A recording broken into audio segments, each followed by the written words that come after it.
एक दिन एक राजा अपने उद्यान में, अपने उस सुंदर सुरम्य वातावरण में अपने बगीचे पर टहल रहे थे। राजा बहुत धनवान, गुणवान, विवेकवान थे, लेकिन उनके पास धन का बड़ा अहंकार था। कई छोटे छोटे राज्यों को जीत करके अपने राज्य का हिस्सा बना लिया, लेकिन गुरु भक्त थे, देशभक्त थे और संतों का सम्मान करते थे। सुबह सुबह अपने उपवन में टहल रहे थे, तब तक उन्हें दिखाई दिया कि मार्ग से एक यति जा रहे हैं। एक संत महात्मा जी एक महापुरुष निकल रहे हैं। अपने मंत्री को आदेश दिया, संत भगवान को बुलाएं, उनका दर्शन हो जाए, उनको जो आवश्यकता है वो दिया जाएगा राजकोष से। राजा का आदेश पाकर के राजा का मंत्री गया। मुनिवर, आपके चरणों पर प्रणाम है, हमारे श्री आपके दर्शन के लायक है। जब ऐसा निवेदन किया तो संत हृदय नवनीत समाना, संत भगवान कहे चलो भाई आपके राजा से मिल लेते हैं। सिया राम मैं सब जग जानी, सब में तो मेरे गोविंद की ही श्यामलता समाई है। ईश्वर का ही आदेश हो सकता है और इस तरह से राजा के पास सब कुछ है, राज्य है, धन है, धान्य है, है। आज महाराज मेरी इच्छा है कि आप मुझसे कुछ मांगे।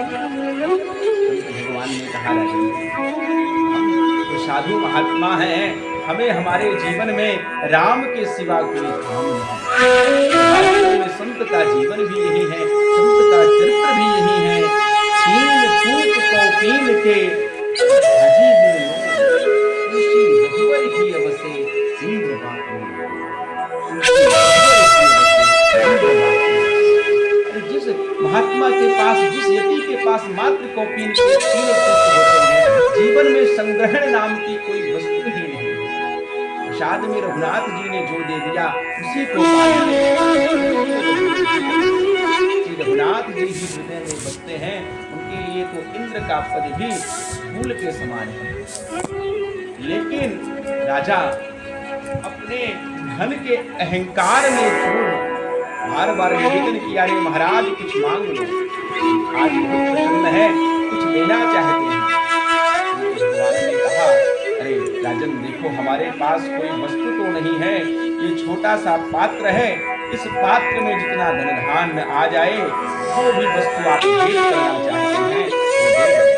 राजा ने कहा कि महाराज आप हमसे कोई जागीर मांगो और कोई वस्तु मांग लो, इस छोटे पात्र में आपके ज्यादा इच्छा नहीं है, मेरी ज्यादा चाहत नहीं है। आज तो मांगने को मिल जाए तो लोगों की मांगने की सीमा ही नहीं है। राजा ने अपने मंत्री को आदेश दिया, मंत्री ने उसमें लाकर धन धान्य डाल दिया। राजा ने देखा कि पात्र खाली है। राजा ने मंत्री को इशारा किया, मंत्री ने और बहुत सारा धन धान्य लाकर के उसमें डाल दिया, लेकिन फिर भी संत भगवान दिखाए। राजा ने देखा कि पात्र खाली है। तो राजा को थोड़ी चिंता हुई, उसने अपने साम्राज्य का जो भी धन खजाना था सब मंगवाया। धीरे धीरे करके सारा खजाना, जितना साम्राज्य का धन था, सब कुछ उस पात्र पर जा चुका, लेकिन पात्र क्या, पात्र अब भी खाली है। धीरे धीरे राजा के भंडार का समस्त अन्न वस्त्र धन धान्य खत्म हो गया, लेकिन नजर गई अहंकार उसका चरणों में प्रणाम किया, महाराज मुझे क्षमा कीजिए, मैं आपको क्या दे सकता हूँ। लेकिन साधु तो प्रसन्न चित्त है, मुक्त मना है, चलने लगे, कोई बात नहीं राजन। पहले ही कहा था कि मुझे कुछ नहीं चाहिए। राजा ने चरणों में प्रणाम किया, बोला महाराज हृदय में एक विचार क्या, मैंने मेरा इतना विशाल साम्राज्य, इतना अपूर्व धन धान्य, मैंने सब कुछ आपको दे दिया, लेकिन यह पात्र आपका भरा नहीं। ये कोई आपकी दया है प्रभु या कोई तप का प्रभाव है? संत ने कहा, संत माया नहीं दिखाते, संत तो माया से मुक्त करते हैं, और यह कोई आडंबर भी नहीं है। तो महाराज श्री ये है क्या? बोले ये पात्र जो है वो मनुष्य की खोपड़ी से बना है। गौर कीजिएगा, ये पात्र का निर्माण मनुष्य की खोपड़ी से हुआ है, और मनुष्य की खोपड़ी कभी भरती नहीं है। इसमें एक ना एक तृष्णा, घर हो जाए, घर के बाद बड़ा बंगला बन जाए, बड़े बंगला के बाद बड़ी गाड़ी आ जाए, बड़ी गाड़ी के बाद बड़े नौकर चाकर हो जाए, बड़े नौकर चाकर के बाद गांव में मेरा सबसे बड़ा नाम हो, जिले में मेरा सबसे बड़ा नाम हो, प्रदेश में मेरा सबसे बड़ा नाम हो, शहर में मेरा सबसे बड़ा नाम हो। ये मनुष्य की खोपड़ी का पात्र कभी नहीं भरता। जीवन नष्ट हो जाता है, लेकिन ये पात्र कभी नहीं भरता।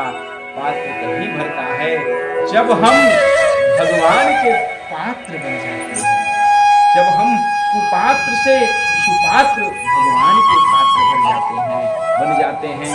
रघुनाथ जी के पात्र